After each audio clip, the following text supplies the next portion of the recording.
Wow. What a match I just witnessed. Michigan versus North Dakota. Of course, Big Ten versus whatever North Dakota's in. Michigan had 9 national championships going into this tournament. North Dakota had 8. There were 17 between them in this matchup, and what an epic matchup it was between these two programs. It started off, Barczewski was good in the first 3 minutes with 3 saves, and then a slashing call was called on North Dakota, and Michigan's number 1 power play went to work. Could it break through? Could it get through North Dakota's great defense? No. In fact, North Dakota had 2 shorthanded opportunities versus Michigan, and Michigan was called for a penalty on one of them opportunities. And it was a 4-on-4 then, and Johannes scored on the 4-on-4 period for North Dakota to make it 1-0 early for them. But Michigan continued to kill North Dakota's power play. The last minute of it, that it was a 5-on-4 for them. Michigan had only 1 shot in the first 7 minutes of this period, the first period, because of the penalties, and then they were sluggish early too. They didn't look like they were ready to go, but man, did they ramp it up later in this game. North Dakota was playing like the Wolverines early in this game, not Michigan. Barczewski had a 1-on-1 save off a turnover with 7:30 left in this first period, and then at 4:46 left, there was a 4th TV timeout, which I think might have helped Michigan just kind of keep their bearings. All these TV timeouts early, I thought, helped Michigan, and they started to play better to end the first period. But I'm used to 1 TV timeout per period, in the regular season.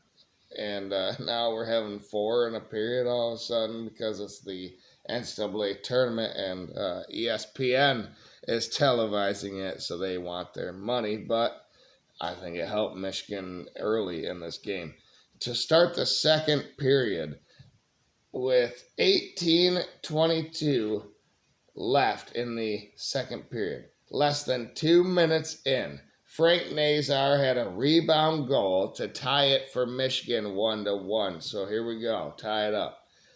Michigan didn't have a lead till late in this game, but they tied it up here, and it was very important early in this period. Michigan just kept fading on passes and shots, though. After that, they just kept whiffing on passes right to them. They whiff and they go by them, or even on a shot, whiff, and there it goes.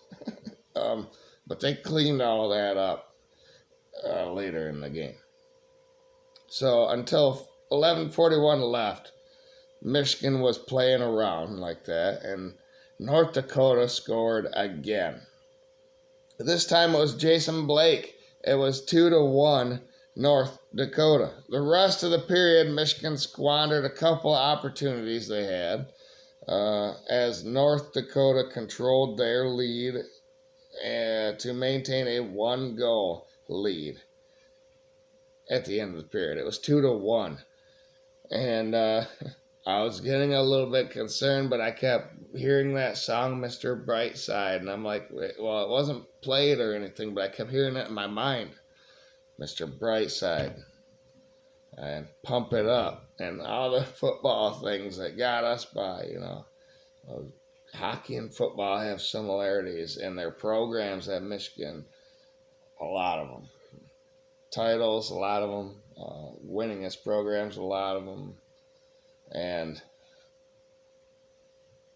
hopefully hockey can, we'll get to the rematch versus Michigan State. But the third period started 50 seconds in. Somehow a goal got by Person from Michigan. It was Duke, or was it Shifsky? I think it was off Shifsky's skate, but Duke shot it. It was 2-2 early in the period, and I was, like I said, hearing Mr. Brightside.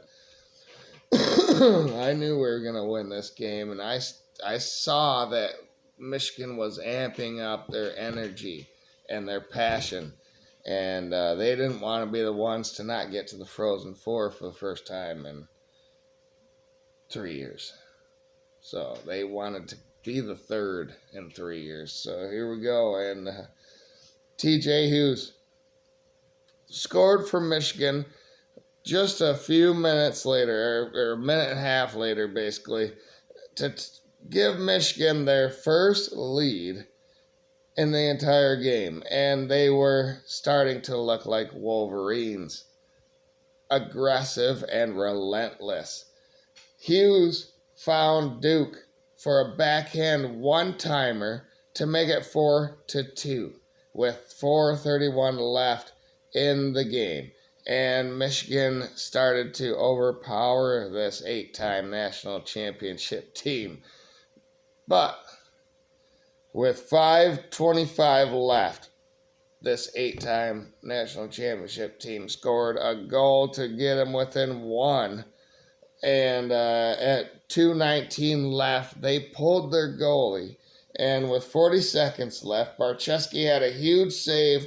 And again, with 17 seconds, he had another huge save. But Michigan advances to play Michigan State in the rematch of the Big Ten title game from a week ago. Michigan wins this game 4-3. The rematch is set. It is going to be number 1, Boston College. All the top seeds won. So they all advanced. And Boston College is playing Quinnipiac, who beat Wisconsin.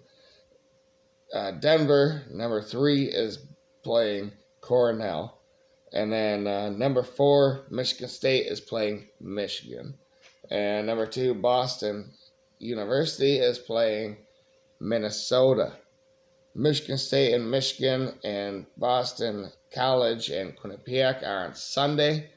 Denver and Cornell, Boston University and Minnesota are tomorrow. Boston College destroyed Michigan Tech 6-1. But this hockey tournament resulted in a couple of overtime games. Michigan State, like I said, survived in overtime 5-4. Same score that they survived versus us.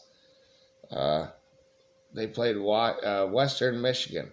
And why do they have 3 Michigan schools in the same region? I hate that. But great games all around in this region. Now it's a rematch. Wisconsin killed a power play in overtime. And right after that, Quinnipiac had the game-winning goal. They poured all their effort into that game. I watched the end of it, and wow, that's a heartbreaker. Minnesota, Denver, Cornell, and BU all won tonight. As far as other Michigan sports going on, I listened to WCBN earlier on YouTube. College students that broadcast on FM radio for their degree, and they were doing Michigan softball, and they won. I was listening to that game. They won at Indiana, who was a pretty dang good team, only 9 losses or something like that, and they won 15-6 in a run rule to start a 3-game series. So hopefully they can capitalize on that this weekend. I'll be paying attention to that. And Michigan football found a new defensive line coach in Lou Esposito. He's from Memphis. He was co-defensive coordinator. He was going to be an heir. He was an heir to that there. But now he is coming to Michigan and Michigan hockey. advances for this rematch. It's going to be Sunday. I probably will not have time to do a preview for this game, but we just witnessed it last week, and it went to overtime. So, it's going to be great. Thank you, everyone, for tuning in, and stay tuned for a reaction for that one. Might be live. I might actually go live for the end of that. Let me know what you think in the comments below. Should I or shouldn't I? Thumbs up, yes. Thumbs up, down. No, don't give me thumbs down. Just say yes or no in the comments. It's been an amazing week. It's been a hard week. I'm a drywaller by trade, so I'm not a professional. I'm just a fanatic. So thank you, everyone, for tuning in. If you're new, if you've been here a while, just keep on coming back. Hit that thumbs up. Go Blue.